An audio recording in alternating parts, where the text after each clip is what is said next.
What the hell am I looking at? When does this happen in the movie? Now. You're looking at now, sir. Everything that happens now is happening now. What happened to then? We passed then. When? Just now. We're at now. Go back to then. When? Now. Now? Now. I can't. Why? We missed it. When? Just now. When will then be now? Soon. Welcome back, everyone. Hello.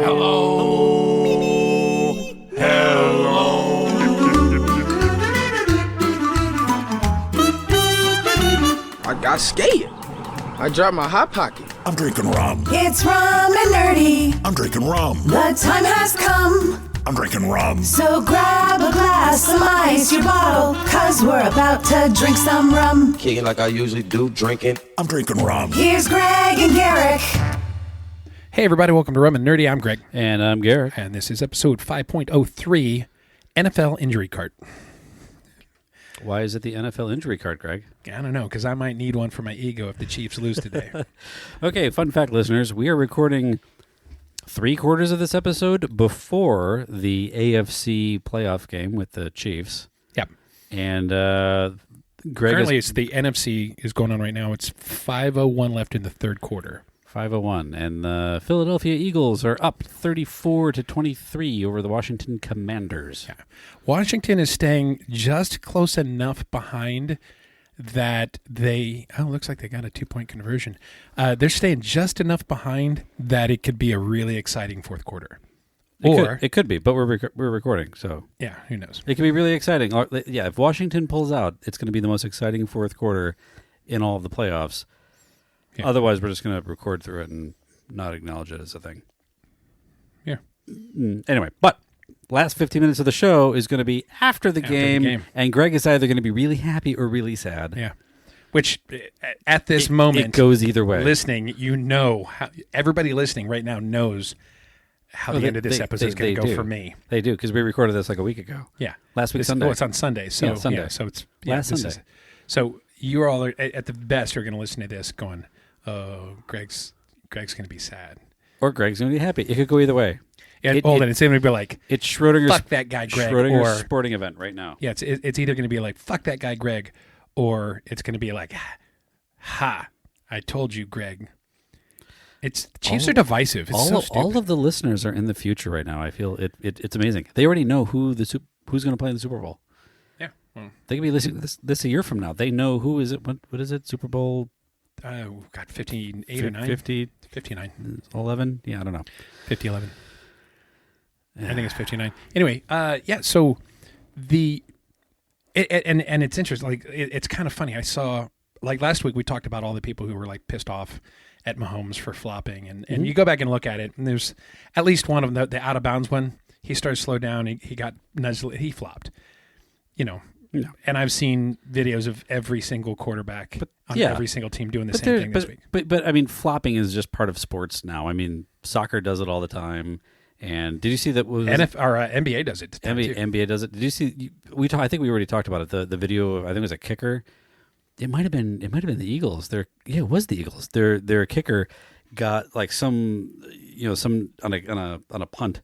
Somebody ran up to him and was like trying to block the kick and missed it, obviously, and the guy plowed into the kicker or brushed up against the kicker, and the kicker went to flop over to fake it, and the guy picked him up and like held the guy up and then walked back with him and like, you're okay, right? And like set him up on his 2 feet, and the guy's like, yeah. And you can see the whole time he was completely limp, but he was trying to fall back and trying to fake. He's like, nope, I'm not letting you fall over. Yeah. I'm not letting you fake it. Nope, you're good, brah. Yeah. You're good, brah. Walk it off. Well, it is funny. I read this morning that... You read? I do. I read all the time. I read this morning that the NFL... Comic books and cereal boxes don't count. Oh, I don't read them. No, the NFL is now considering, because of Patrick Mahomes, the NFL is considering doing a field side review for roughing the passer starting next year. You know what? You should. You know what? Go for it. Do that, because sometimes those calls are game-changing calls, and sometimes they're bullshit. Like, you look at it, you're like, it was crap. Well, I think it's funny that everybody's like, because of Mahomes, we're doing this. This is the second time that they will have changed a rule after season playoff because of Mahomes. The last time was the playoff rule after Kansas City Chiefs beat the Bills, I don't know, 3 years ago or whatever, where that 13 seconds where they came back and in 13 seconds were able to get a field goal, go into overtime. They won the coin toss, got a field goal, and ended it. And everybody was like, no, that's not fair. The Bills should have gotten a chance to get it. So they changed the rule from sudden death, whoever gets the first points, to both teams get a single possession. I thought that happened a while ago. It was first team to get a touchdown, and then once both teams get a possession, then it can be a field goal. It's first one to get any points after both teams get at least one possession. Okay. So you can get a field goal or a touchdown. The other team gets it. If they don't score, it's over. Okay.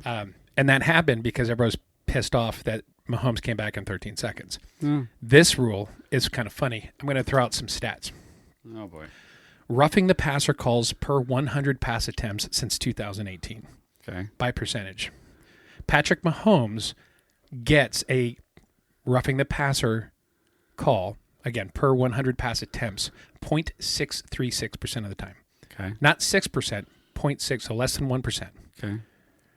Russell Wilson, 0.710. Baker Mayfield, 0.730. Kirk Cousins, 7.43. Deshaun Watson, 0.781. Jared Goff, 0.781. And the champion of receiving roughing the passer calls per 100, Josh Allen, 0.936. Almost 1 in 100 pass attempts. Who does Josh Allen play for? The Bills. He's the guy that we're playing today. But he is, because he's so notorious for running. Like, he is a running quarterback. He's really good at it. Mm-hmm. But he's really good at faking the slide. You know, and of course, like, if you're going to fake a slide, if you're going to go down and do a slide, you're like, okay, I'm backing off. But he'll fake a slide, so they'll back off, and then he'll just keep running, which I think is bullshit. And I've talked about it on the show before. Faking the slide? Yeah. If you're going to, like, I think there's a lot of people talking about, like, changing the rules. In fact, what's his name? Tom Brady did a whole bunch of this last week where he was talking about, like, once you're out of the pocket, once you have declared yourself a runner, if you're a runner, you need to be treated like a runner. No, I'm completely on board with that. I'm a big fan of faking, though. With the Packers got burned by the Bears on a punt. The Bears had two guys set up to receive the ball, and one guy, far in the backfield, set up to receive the punt. The guy that was actually receiving the punt just stood there, like, arms crossed, just staring up at this guy. He's watching the punt the whole time. He made no indication that he was catching it. The other guy, who was, and keep in mind, like, the punt was going to right field, left field, that guy. Yeah. He's standing there. He's getting in position. Like, he's kind of, shaking around, getting settled. He's got his arms out. He's looking up at this guy. He's looking up at nothing. He's like, oh! And all of the Packers saw the one guy getting ready to catch a ball. The entire team migrated to that dude. And the guy that actually caught the ball, last second, arms go out, catches ball. I think he ran it all the way back. And there was no one there to stop him. That kind of mind game, totally love it. God, I thought it was great. Yeah. But yeah, no, as soon as the quarterback's out of the pocket, freaking plow into him. And I get, like, okay, there's some rules, like, if they haven't gone past the line of curb or whatever, but, like, if he declares himself like, I'm running the ball, he's fair game. And I get the sliding rule. If he slides feet first, I guess I get that a little bit. But when you're like, I'm going to lean back and put a foot forward like I'm dropping down and then just pop right back up on my feet, you're a target. I am going to clobber you. As soon as you get back on your feet, boom. No. That's like people who do that, but they're like, they would shift to not get the roughing the passer call. They would shift and do things to avoid it, and then go flying by, and he just stands up and runs past him. Okay. Well, is there any particular reason why this week's episode is named Injury Cart? Yeah, because if the Chiefs lose, I'm going to need it to come pick my ass up. Okay. Well, fair enough. I don't know. Hey, it's going to be a really, whoever wins, they're going to fight for it. I don't think this is going to be a blowout. I think it's going to be a close game. Mm-hmm. And Yeah. Absolutely. Well, hey, so today I brought rum. You've been talking about this for weeks. And I weeks. wanted to do this as our big episode kickoff. Like, hey, start of the new year. Here's the and it just I kept forgetting to bring it over. What do you got? This was a Christmas gift for my dad.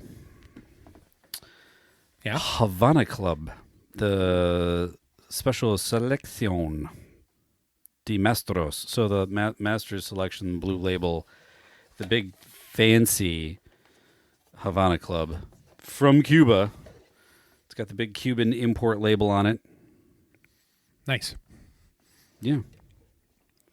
So Republic this de is this Cuba. a you can't get here or you can barely get here? This is a you can't get it here. This is a product of Cuba. This is my dad was out of the country, so he was looking at Cuban rums, and this is a really nice bottle. El Ron de Cuba, right on the top. This is a really good looking bottle. Look at that. That's gorgeous. It's got a good shape to it. A It's nice, little like embossed royal Cuban blue. thing. Yeah. Like, yeah, the gold. It's listed as natural cask strength. 45%. Huh. What do we got here? Drawn from casks personally selected by the Maestros del Ron Cubano. I'm really excited about this. I think we may have done an earlier version of this, season 1, or maybe even the old podcast. Yeah. But yeah. So, yeah, I'm looking at rumrating.com, 7.5. That's a 458 ratings, so that's a pretty good amount of reviews on there. Solid 8. 161 of those said out of the 458, 161 of them said it was an 8. 79 said it was a 9. 14 said it was a 10, and then going down from there, 127 as a 7, and then go on. It did not get anything. It got 4 3s, 3 4s, 15 5s. So out of those, you've got and one of the 4s like bad shipping. Meh. Yeah, probably. But yeah, it's that's a really solid rating. They made a woman a Jedi. Meh. 0 stars. Yeah. Oh yeah. Fucking neckbeard reviews. Yeah. Screw those guys. Yeah. Whoa. It's got the fancy little tin lid on it. One of the 4s was, it wasn't bad, but nothing special. That's a nice cork. Ooh. I'm looking for one of the... Smells delightful. You're looking for one of the 4s? That was a 4. It was pretty good, just nothing special. There's a 5. Man, I am having a difficult time finding... A bad review? I'm specifically looking for the 3. Here's your chef's glass with the... Great googly moogly. Like 8, 9, 10, 9, 9, 8, 9, 9, 9, 8.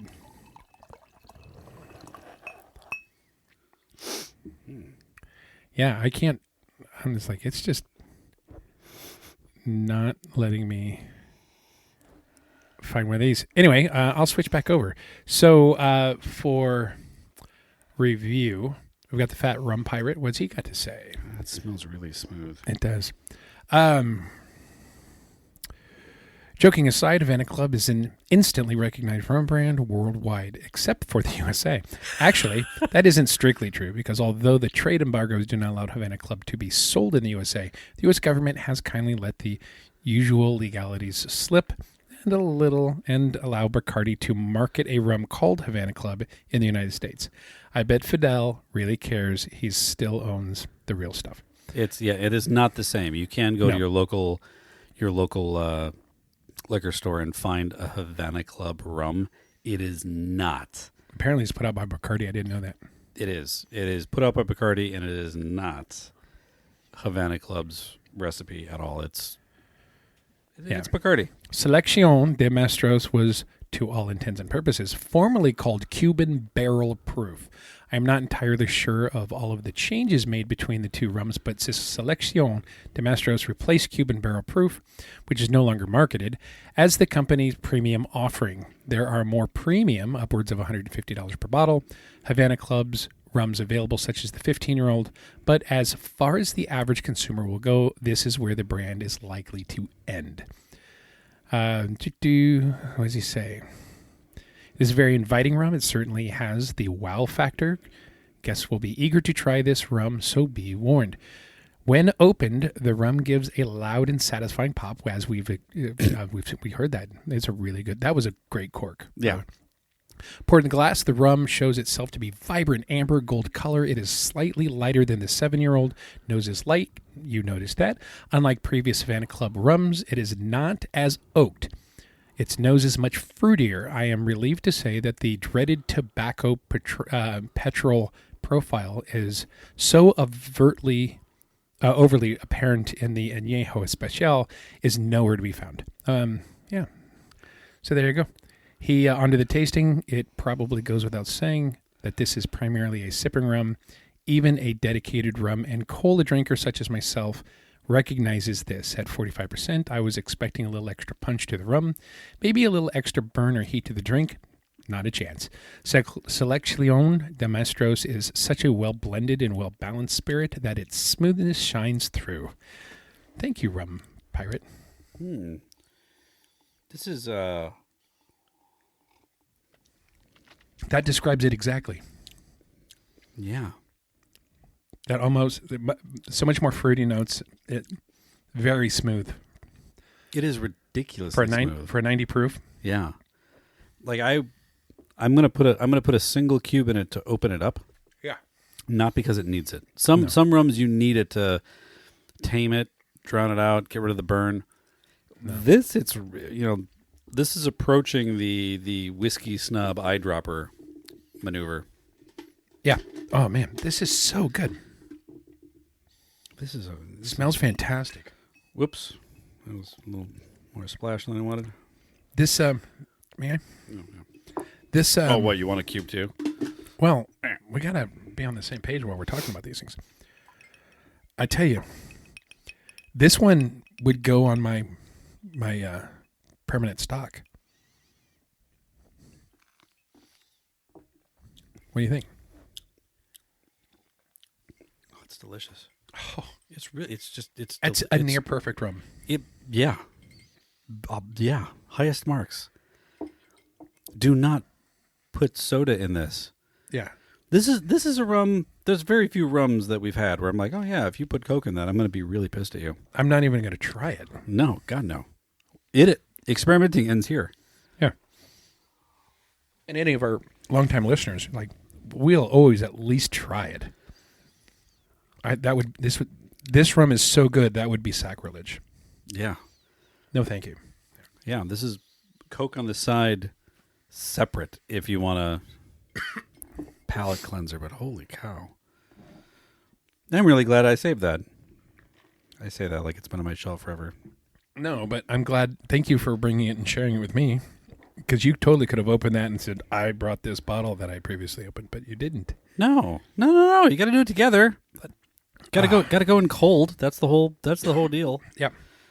I may have a partial bottle of this on in my booze collection in storage. So I may have more, but so what you're saying is you're going to leave that with me? No, don't do that. No, not at all. Not at all. It's really good. Wow. That's really good.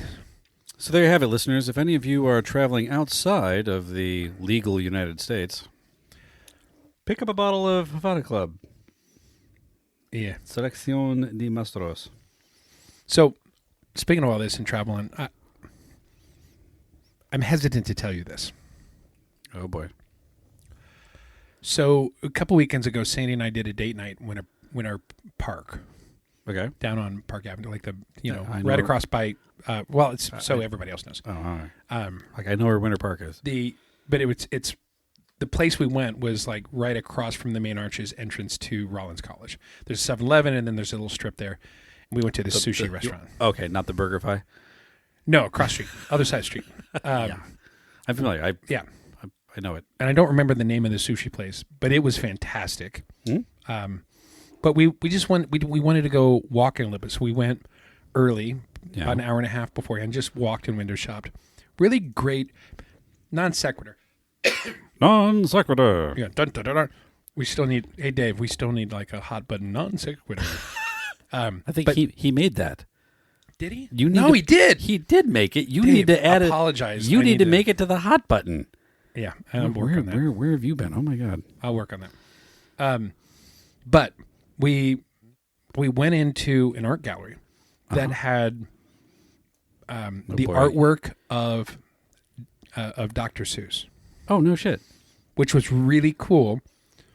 There were some sculptures and different things like that, but there were some really amazing limited prints that were like the original concept sketches, like really rough sketches that were printed next to the final artwork from the book. And some of them like they legitimately took the original sketches where there's like a coffee ring on it or whatever. Yeah.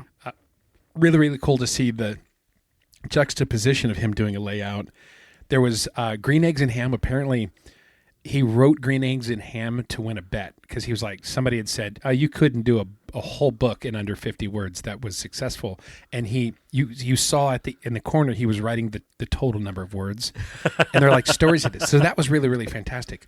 But what was really interesting was that he did a lot of work that wasn't like what you would expect. There was a lot of really cool artwork. Oh, really? I know he did like a lot of political cartoons and a lot of satire stuff. They made it into newspapers. Vamp, I'm going to look something up real fast. Okay, so the sushi place across from BurgerFi, was that was it Umi Japanese restaurant?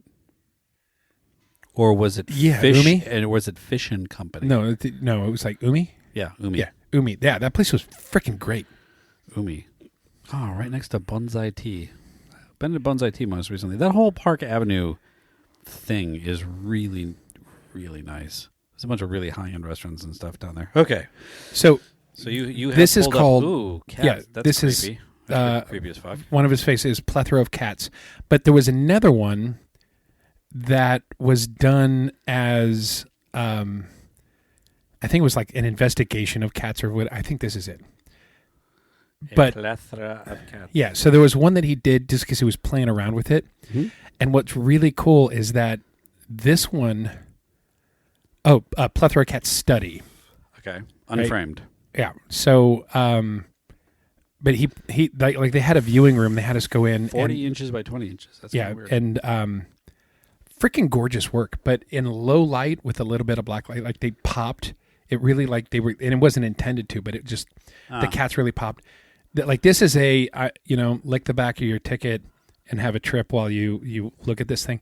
Such beautiful that like I legitimately want to get this for Sandy. The color palette is really, really wonderful. Yeah. So this is the study. This one's the study, but the actual is that the original? Like the original print? They were doing a limited edition 1150. Okay. So that's not the original. The originals. Because that other one had a price tag of like $1,200. Or no, it was 2,000. 2,000 something, yeah. Which I thought would be cheap for a Dr. Seuss original, but yeah, no, it's I don't know. No, I want to say that this one of the limited edition prints, is like 14 or 15,000 for the limited edition prints. Oh no shit! Because they're only doing. They said that they do an initial 800, and then once they do the 800, then they'll do the final. They do the initial 800, and then they do the final 350 or whatever. But they do it more like limited, where it's distributed to be sold through different galleries. But this is the actual one. But the more pastel-y colors in the Plethora of Cats Study, I think we really liked, and that one was closer to $3,000 for the print. But it's again, it was limited edition, whatever, blah blah blah, yeah, certified. So, but we saw that. and so that was wonderful. And I would love to get that for Sandy. I think it's like with the frame and everything else. I think it's going to cost me about $4,000, which right now I can't do. Yeah, don't do that. Yeah, but working hard, get some success in 25. Then this is something I want to do for Sandy, which I feel comfortable saying because she doesn't listen to the podcast anymore. Oh, there you go. It's unfortunate it wasn't like Plethora of Elephants, because then she would absolutely. No, she like really, really dug that. But anyway, there's other things we lost our little Dexter cat yesterday. So we've lost 2 cats in 3 months, which really, really sucks. We're down to 1. She says she's not ready for a new cat, but then she starts showing me cats today. If I got another cat, this is... You come to me first. Like, I'm your cat guy. Okay. She wants a very specific kind of cat. What kind? I forgot what they're called, but they're white and floofy. Yeah. My parents got like 3 of them. Okay. My parents foster cats. I think I have access to like 14 cats currently. Sandy said like when you go to a breeder and get them, they're expensive, but it's like, well, it's a specific. One of them is called like a ragdoll, and the other one is I don't know. But she wants to name it Falcor. Oh, my parents got a Falcor. Yeah. Yeah. Absolutely. That's looking for a home. They're all looking for homes. Huh. Right. Let me rephrase. You didn't go wrong with Zoe. We're looking to get rid of all of these cats. Well, most of them. Send me some pictures. Okay. And if you know what kind it is, because I'll figure out whatever it's. It's a fucking cat. Like cats are literally like, oh, is that a Siamese or Russian blue? No, it's a spotted one. It's over there. As this morning, I'm going to get emotional. Oh, this morning being the first post Dexter. And okay, I'm going to say something else. Dexter was a great cat. You knew Dexter. Yeah. Dexter's a great cat. Every single night, we'd go to bed, and he would go to bed with us, and he'd lay between us. When we watch TV on the couch, we have the little armchair thing. Like he sat in on that little pad on that little console between us. That was a cat that was just so chill and so loving, and all he wanted to do was just hang out with you. And so he was fantastic, just the best, even temperament. He'd play, and he died of cancer, or he had cancer. So fuck cancer.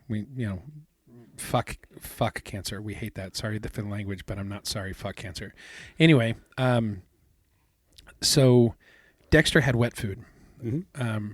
None of the other cats really ever cared for it, but Zoe likes it and would sit there waiting for Dexter to finish so that whatever he didn't eat, she would finish. Well, lately he'd just been licking the gravy up, and then she'd eat the chunks.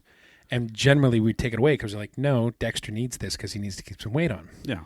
This morning we go out and Sandy got the food and put it down, and Zoe's looking around like, what's this? Like, this is for Dexter. I haven't seen him some yet. Have you seen Dexter? And was like looking and meowing like something's wrong. Like Zoe is not pleased. Like Zoe misses her brother. And outside of that, last night I went to the bathroom like in the middle of the night. I got up to the bathroom when I came back.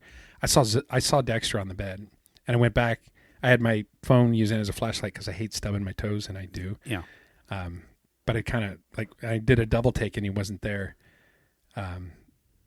And that hurt, but end of my sadness. But Sandy feels like she wants to wait, but at the same time, I think she knows Zoe needs a friend, and I think she's looking for her next little fur baby. We'll see. More to come. Oh. So we'll go. There was something else I was going to say about that, but that was. Oh. The cat she wants is expensive, and so she wants the cat instead of this frickin' artwork that I'm like... She'd rather have a cat instead of the picture of a cat. Cat's going to throw up on my carpet. This will appreciate in value. Really, what are we doing here? I went from I'm going to cry to... You're missing out on this investment opportunity. Yeah, right. It's kind of like a timeshare. No. Cats are like timeshares. You put a lot of money in them, you're never going to use it. No, cats are not like timeshares because cats will someday leave you. Timeshares are forever, like herpes. Timeshares are like real estate herpes. That's really... Yeah. Well, we spent We got a timeshare. It was the worst decision we ever made. And after we didn't use it and hemorrhaged money into it, we had to pay them like $3,000 for the right for them to take it back to sell it to somebody else. Yeah, timeshares are a fucking scam. Like After you pay it off and after you pay your annual maintenance fees, then for $3,000 they'll sell it to somebody else. Yeah, it's an absolute scam. Never do it. Yeah. Especially, should I say it? I don't care. Westgate. Don't ever go to Westgate. Some of the other ones, you get points. You can use them wherever. It's like a hotel. Like Sandy's mom's got a bunch with Sheridan, and she uses them because she can stay at a Sheridan anywhere. Yeah. It's not like this property and whatever. Yeah. Anyway, so all that. Where are we at? I don't know. I had a really good day today. You did. I had a really good day. You told me about it. Why don't you tell us? It was, yeah. So, great day. Woke up, totally chill. I went antiquing with my dad, and I got... Where'd you go? So, went to Renegers, big antique mall here in the... Mount Dora, yeah. Mount Dora in the greater Orlando area. Northwest of Orlando. Yeah. And I went there. I was looking for one thing. So, I installed a barn door at my parents' place. Mm-hmm. It, sections off part of their house and be like a little separate wing with 2 bedrooms and a bathroom, and kind of so it isolates the hallway from the main living area. But I wanted to put an automated closer feature to it, so I got 2 pulleys and I rigged up a piece of string so that it always pulls the door shut, regardless of where you leave the door open on its little you just track. need counterweight. Yeah. So for a counterweight, just to try it out, I had like what is it? The little bottle of soda. Okay. Just tied a string to it, and like a little bottle of soda, perfect weight to close this door. So I'm like, okay, did some research. I think I found the weight that I want to use. One of the brass cylinders you see in grandfather clocks. Yeah. So that's just an empty tube, and you unscrew the top, and then you can fill it with weights, and that's how they balance out the clocks. So I'm like, perfect. I can add whatever I need to add to make it the weight I need. It's the right diameter, so it doesn't bang into the wall when the door opens and closes. So went up to Renegers, found it. I found them on eBay, and like, oh, here's $35, but it's missing the core. Here's $60, and it has the whole thing. Blah blah blah. Here's one for $12, but if you get it wet after midnight, it turns into like 3 of them. Clock repair guy. He's like, well, what are you really looking for? I'm like, I just need the tube housing with the thing, and He's like, well, what kind of clock? I'm like, I'm using it to counterweight just a door, so it doesn't matter. I just need the... He was like, oh, hold on. Like this, he pulled out the exact thing that I needed. Exact size, exact shit, like perfect. Nice. I'm like, yeah, that's... How much, man? He's like, I don't know, $10. Sold! I'll take it.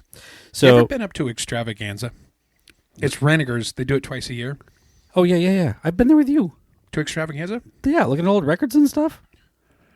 Yeah. I didn't know we'd gone for it, but you know what? That's coming up because it's always around my birthday. So it is. It's around your birthday / the 12 hours of Sebring. Yeah. Yeah. So yeah, we absolutely have to go up there then. So anyway, so my dad wanted to go talk to one of his coin vendors is up there, and there was there's a guy that sells old books, and so my dad went to go look at coins. I'm like, sweet, I'm gonna kill time, gonna look for books.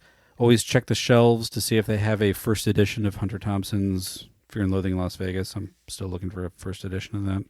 Anyway, scanning the shelves, what do I see? Birds of the West Indies, first edition. Wow. Okay, listeners, put your thinking caps on. What is Birds of the West Indies most known for? Because everybody that saw me buying it, they're like, I didn't know you like birds. And even my dad is like, what, a fucking bird book? Like, I like birds. Why are you buying a bird book? This particular bird book was sitting on a table at a retreat that Ian Fleming went on, and as he was working on his latest spy novel, he took inspiration from the author of this bird book for the lead character in his spy novel, Birds of the West Indies, written by James Bond. Yeah. So, anyway. This says, this is second edition. Yeah, huh? Second edition is not written by James Bond. Well, first edition is written by James Bond.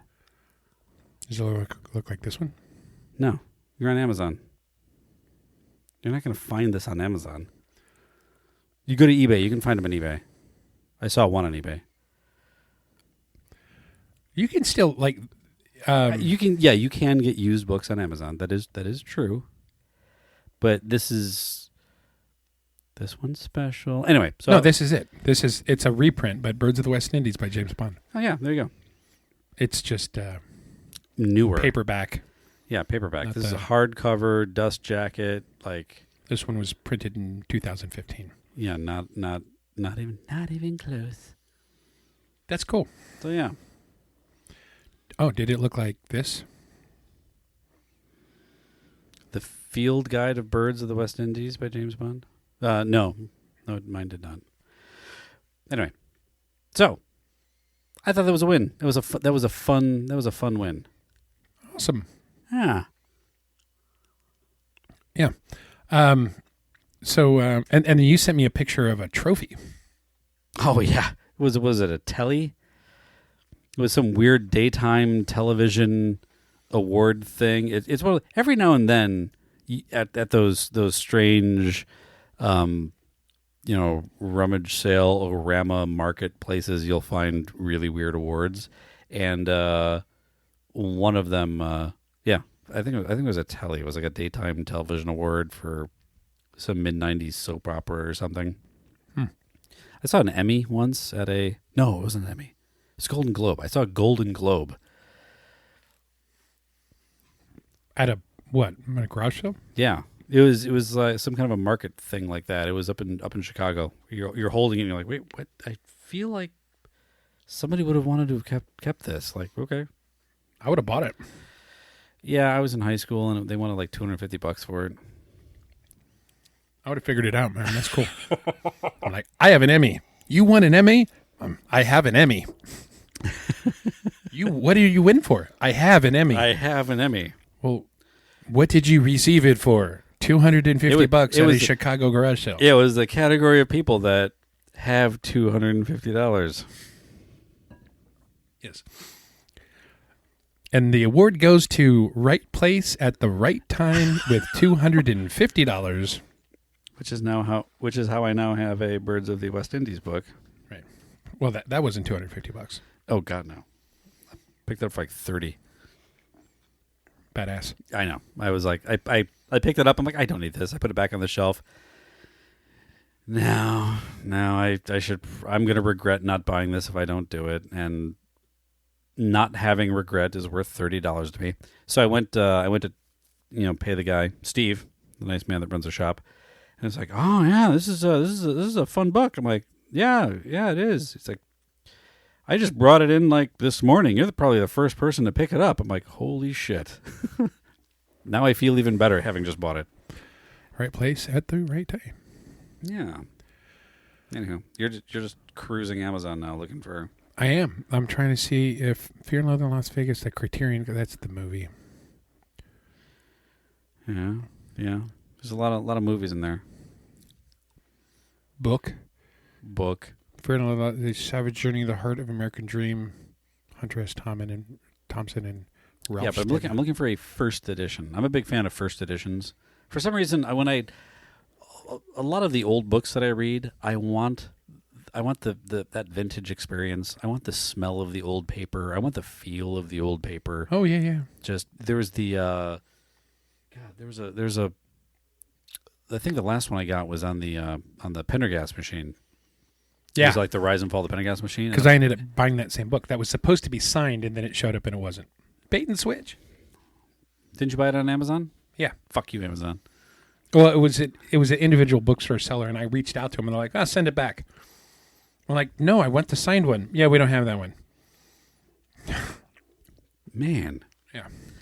Yeah. So, but having original copies of that, I don't know, something about it. There's another one I had, Face of a Hero, which was about the tail gunner in a B-24 group. Yeah. From World War II. Basically, this guy had the same World War II experience as my grandfather. And then when he came back from the war, he just wrote a book sort of about his experience. You know, his life with the plane, his life with the cruise, his life living in Italy as a occupied nation during World War II.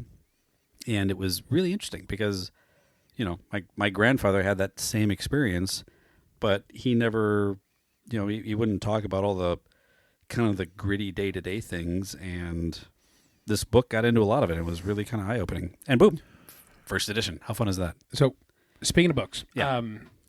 What is that? I wanted to show you this 101 Things I Learned in Culinary School. Now, I bought this book. If you look on the screen here, Kind of looks like the owner's manual to my Trans Am. this book here, which is 101 Things I Learned in Architecture School, was a gift that I got from a really good friend of mine years ago. And knowing that I like book, but I like reference books. It's weird. Like I like books that are reference books on like Gothic architecture and weird shit like that, or marble.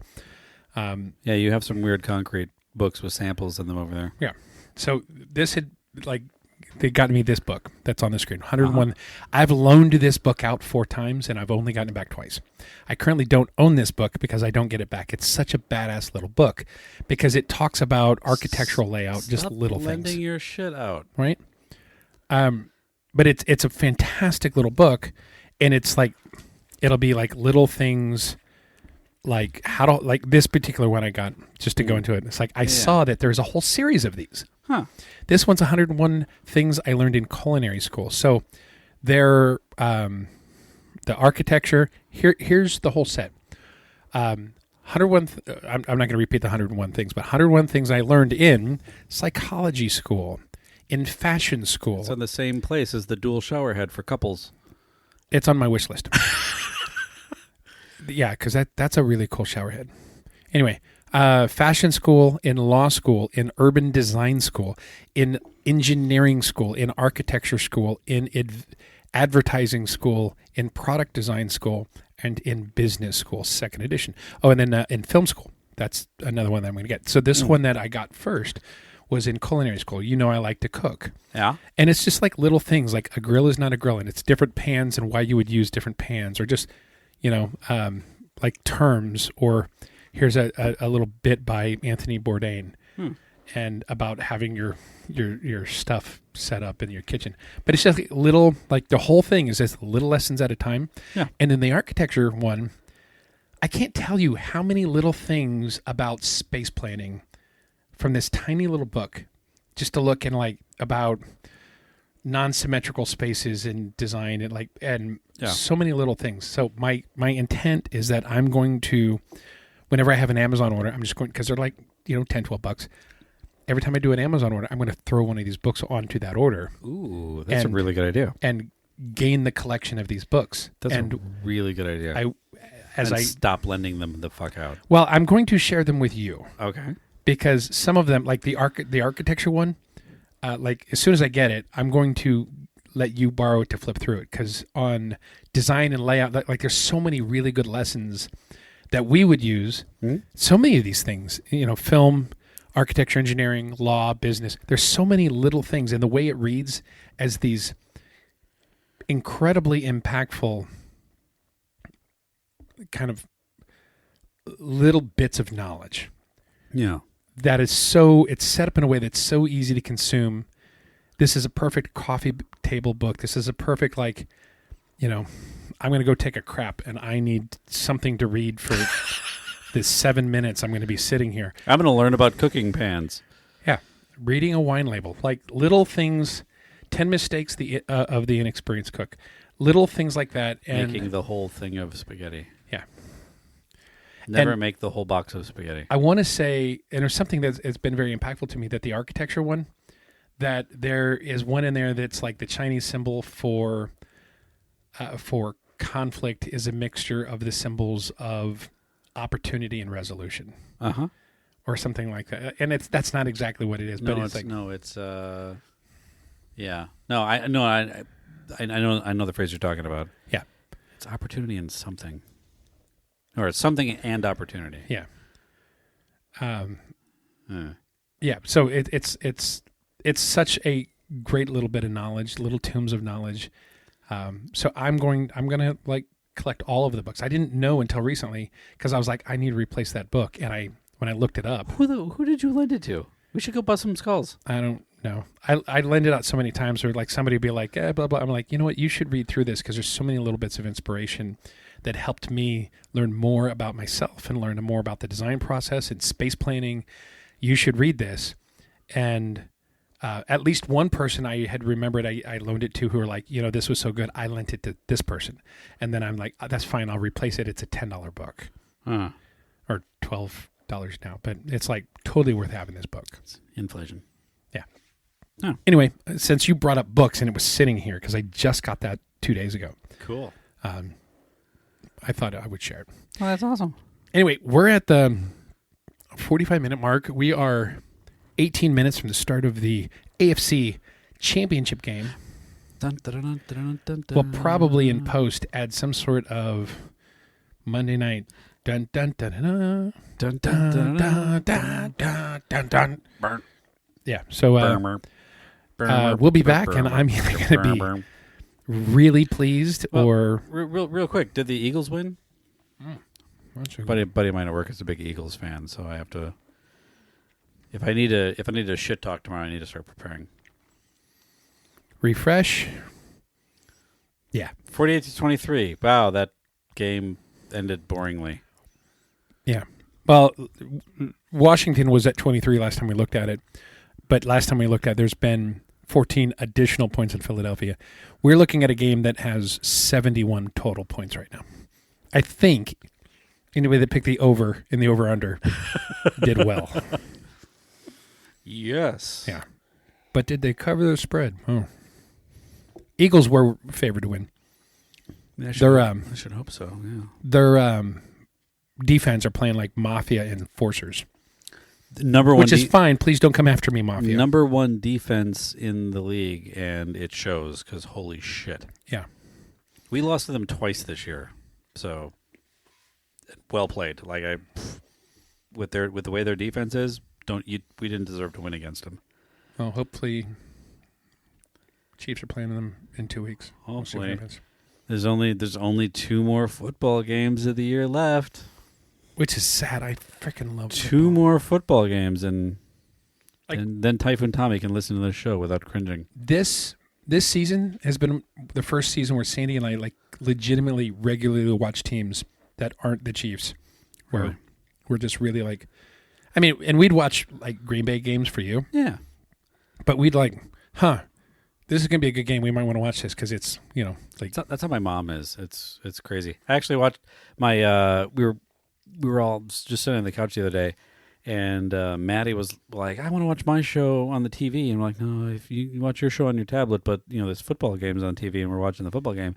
Why is this important? And then I got to watch my mom explain to my daughter why this football game was important. And that made me happy. Oh. I'm nervous. And it's good. You're nervous, and I'm not. Yeah, I'm rooting for you, but I have no emotional attachment to this game because let's face it, I'm already out. Yeah, so. and honestly, listen, Kansas City loses today. As long as they show up and it's a hard fought game and it's just really good anxiety. We're like, oh yeah, and if it's just not getting stomped on, it's a good game and they lose. As long as they show up, I'm okay with it because if you're gonna lose, you want to lose to a team that's that good. We watched the Chiefs lose a Super Bowl here, right? When your mother-in-law was in town? Did they win that game or lose that game? That would have been 3 years ago. That was the AFC Championship when they lost. I think they lost to Cincinnati. No, I was here for a Super Bowl, and I just remember that because I came in all my Green Bay gear to root for the Chiefs, and I remember yelling at the TV and swearing, and your mother-in-law was really mad at me. So the last time the Chiefs went to the playoff or went to the Super Bowl and lost, it was to Tampa Bay.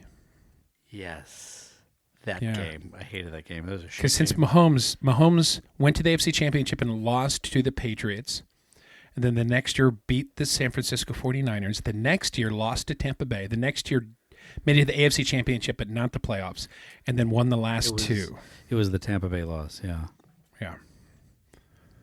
So, Boo. That's the one where Tampa Bay played Super Bowl at their stadium. Yeah. Yeah. Yeah. Fuck Tampa Bay. And now it's like after that, they're like, we'll only host at places like New Orleans and Dallas because they'll never play in the Super Bowl again. But anyway, let's go watch this game. We'll be back nearly instantaneously.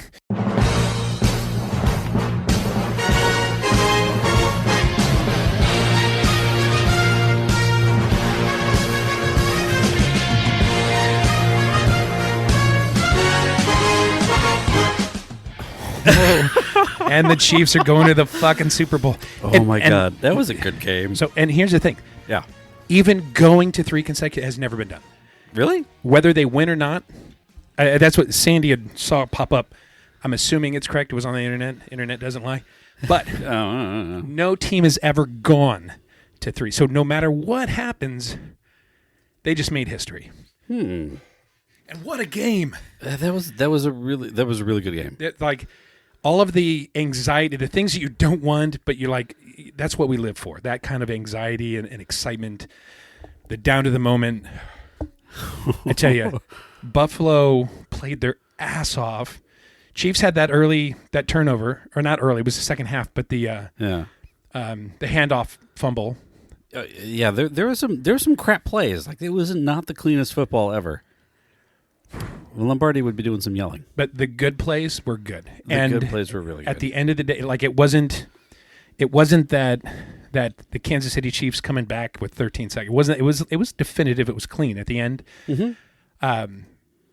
But the Bills, man, how many times did they go on 4th down? Like 8? A lot. And they got them. They went for, I think, 3 2-point conversions. Got 1 of the 3. I might be wrong on that stat. But they went they were nailing, because they were killing it on the run game, right? Yeah. And they killing it on the run game.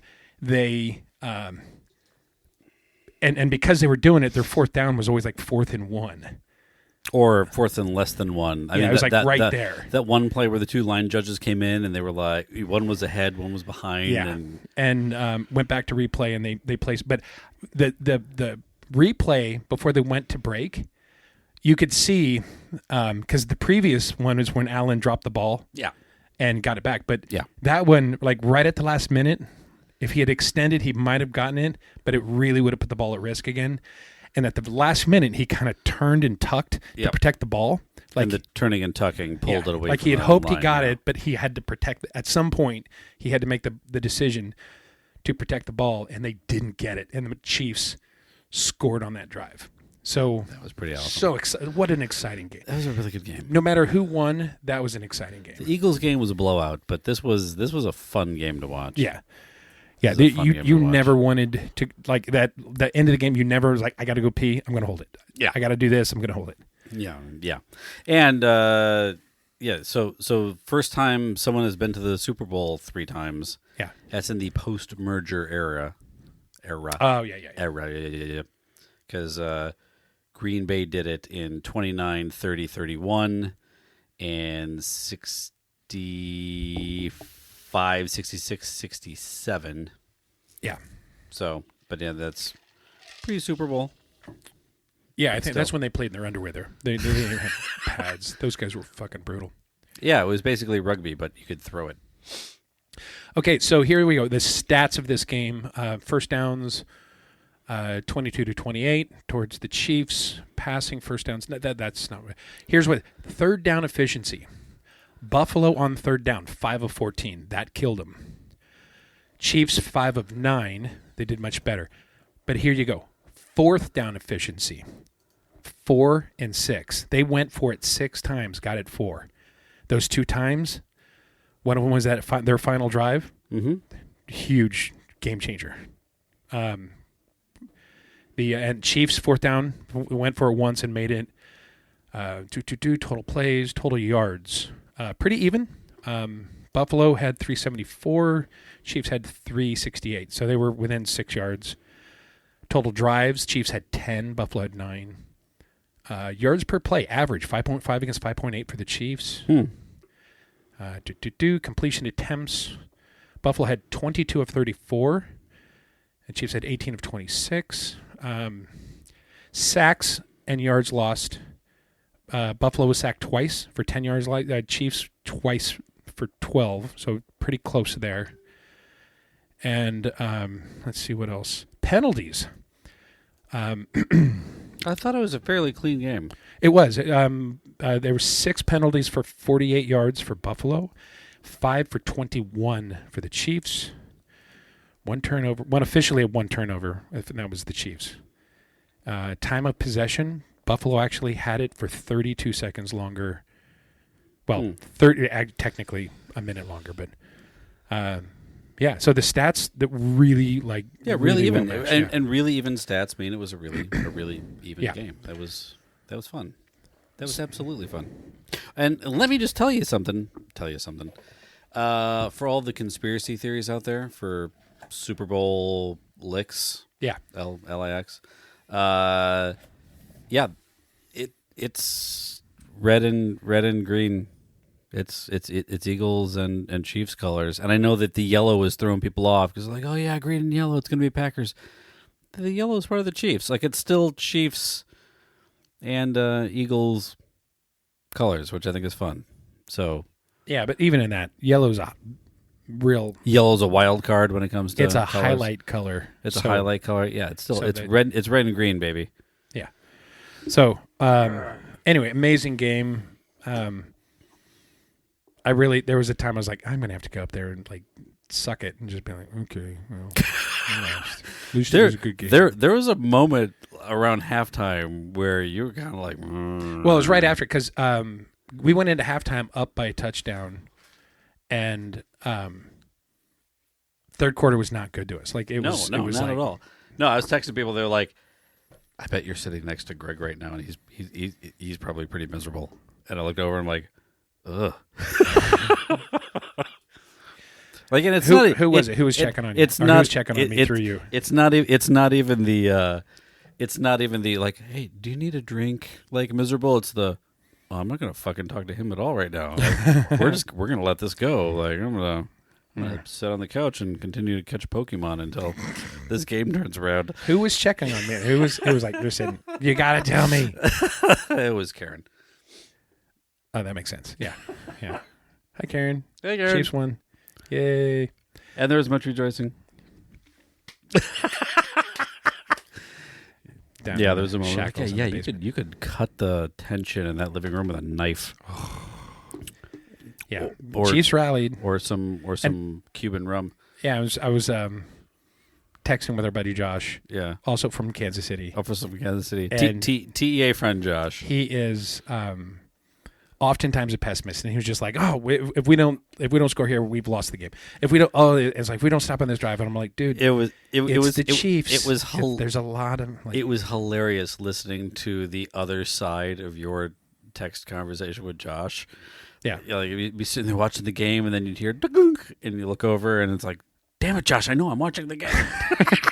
I'm watching the same game." I'm like, I get it. I'm just gonna lock my phone. I'm gonna face down. I'm just not gonna engage. I got it, dude. Damn it, Josh! It's gonna be okay. It's gonna be okay. It's gonna be. And it's like you're talking somebody down off the ledge from a Suicide Watch or something. Yeah, he and I are both intense, but he's always like a little bit more of the. See, like, but you're positive intense, and he's negative intense. Yeah. He's like, oh my God, we didn't get the first down. The game's over. We're all going to die. Well, and you're like, we didn't get the first down. That means that we have to jump through this series of hoops in order to continue our drive. And those last couple drives, that was me being like, cool. It's like 6 minutes and 13 seconds. We need a slow drive. Control the clock. Any points, and we win. And it was like right off the bat, it's like, shit, we're at midfield in 2 play. Oh, we're at like the 20-yard line. And then they held us, but we got the field goal. Yeah. So it was like, that sucks. We burned just that amount of time where they're going to get the ball and have enough for them to do the exact same thing to us. Yeah. But then we got them on that 4th down. And that last play, that 4th and whatever drive, he almost caught that fucking ball. He almost did. That was catchable. That was absolutely catchable. The thing is, that was a desperation throw because he was about to get sacked. Oh, he was going to get freaking pummeled, like and at the hammered. time, everyone looked at it like, "Oh, he just threw it away because he's about to get pounded." And so he had a receiver. The receiver fought. He fought. He was more than close. Like that ball was. It was a dive, but it was not only catchable. That was one of those like you could absolutely have pulled that off and caught Yeah, it. but it wasn't like it hit him in the numbers. He Oh, had yeah, he had to struggle to work get for there. But- It's like it could have gone. He could have caught it. He could have not caught it. But it was for a desperation toss. It was as close as you can get. Yeah, but it's one of those miracle moments, and sometimes you get it, sometimes you don't. Yeah, absolutely. And hey, Buffalo fans, oh shit, you guys were awesome this year. You rocked it. You were the only team. For speaking for Sandy's on my part, you were the only team that we were concerned about. We knew that when I can we vouch played for that. I can literally vouch for that. All year, only team. Like that, we were like. We were rooting for the Ravens, believe it or not, because we're like, we can handle the Ravens. Fucking Josh is going to be rough. And, it's the game we lost in November was the only, like, real regular season. Like, okay, we lost to Denver, but we hired people to play them. Literally we hired people to play them so we can rest other people. Yeah, I remember. And it's like, yeah. And so... that didn't count, but the one that counted was a loss to Buffalo in November, and we had a crap ton of our starters out. Like we had 6 people out that were our starter, like crusher starters at the beginning of the year. You've been making excuses for that game like all season. I know. They're reasons, not excuses. But so now, and this game backed it up. 4-0. So the stats are now 4-0, 4-0. Buffalo has beaten the Chiefs in the regular season. They're 4-0 against the Chiefs regular season. And the Chiefs are 4-0 against Buffalo in the postseason. Yeah. Which has got to sting a little bit.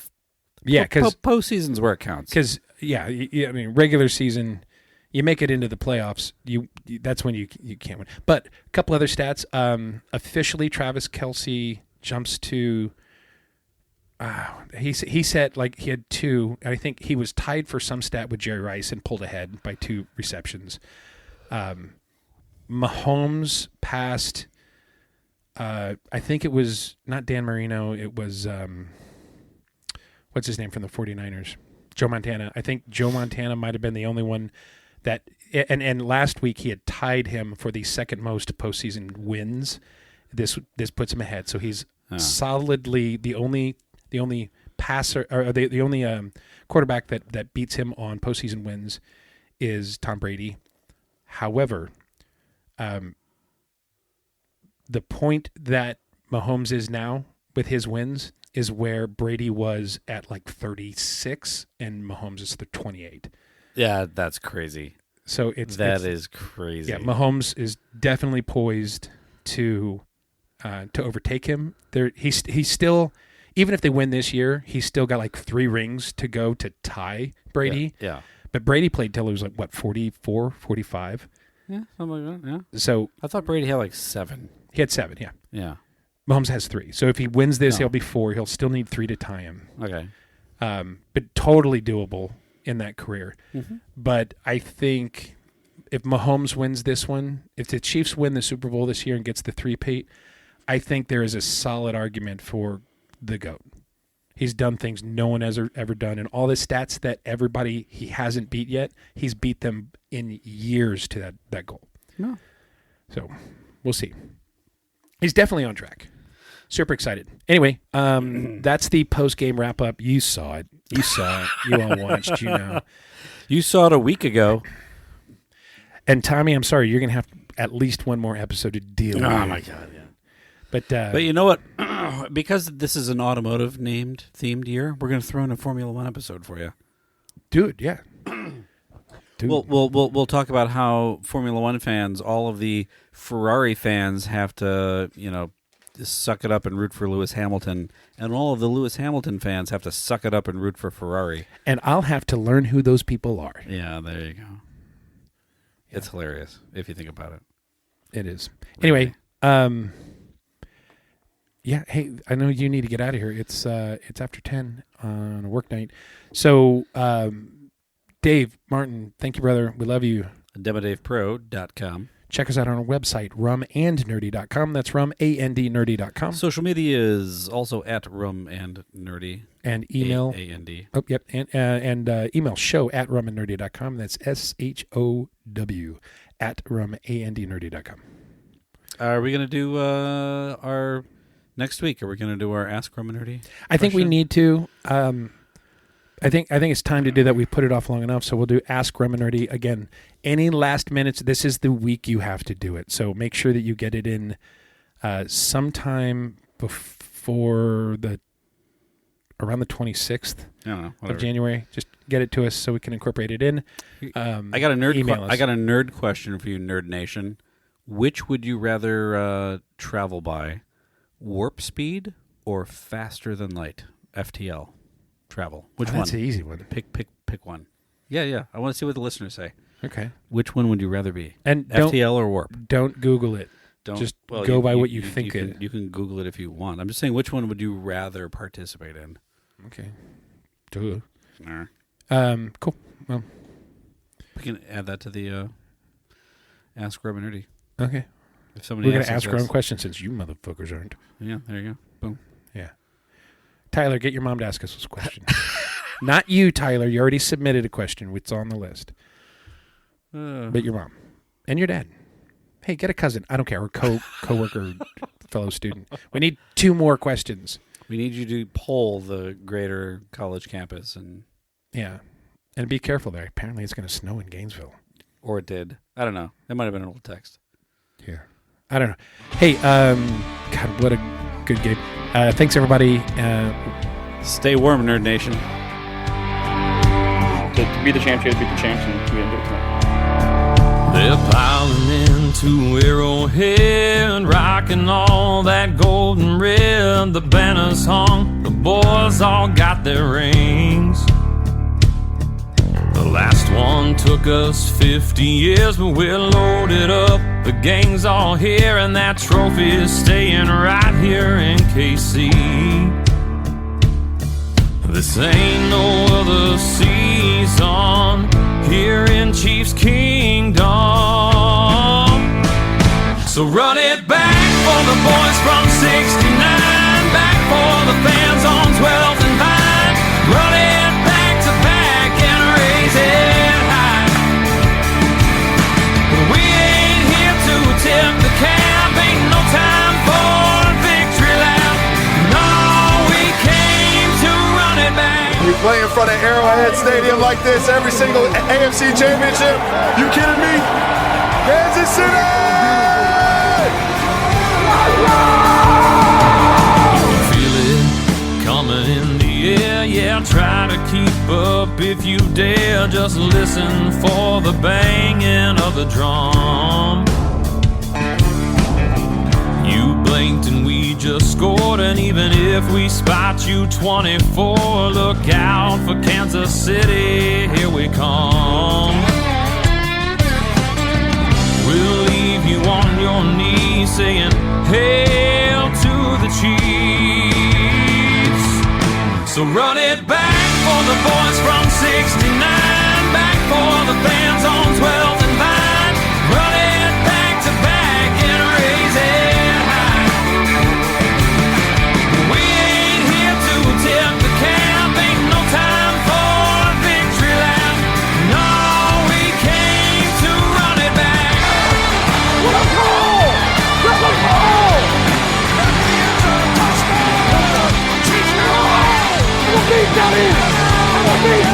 Back for Lamar, back for Coach Reed. Run one back for old DT. Run it back for Lombardi, number 3. Long count. Chiefs are going to throw it. They throw it in the left. Flat cut. It's Samaje Perine at the 30. First down. And up the left sideline. I love you, Samaje Perine. You can't doubt the Chiefs. You can dislike the Chiefs. You can disrespect the Chiefs. You're going to have to deal with the Chiefs being the first team in National Football League history to win back-to-back Super Bowls and go to the Super Bowl for a chance for a three-peat.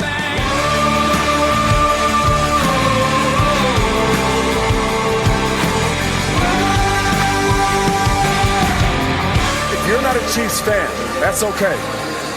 But resist the urge to fall for the narrative that we're tired of seeing them win, that we might be fatigued of watching KC go to the Super Bowl over and over again. You are witnessing greatness, and just be happy that you are alive to be there to see it.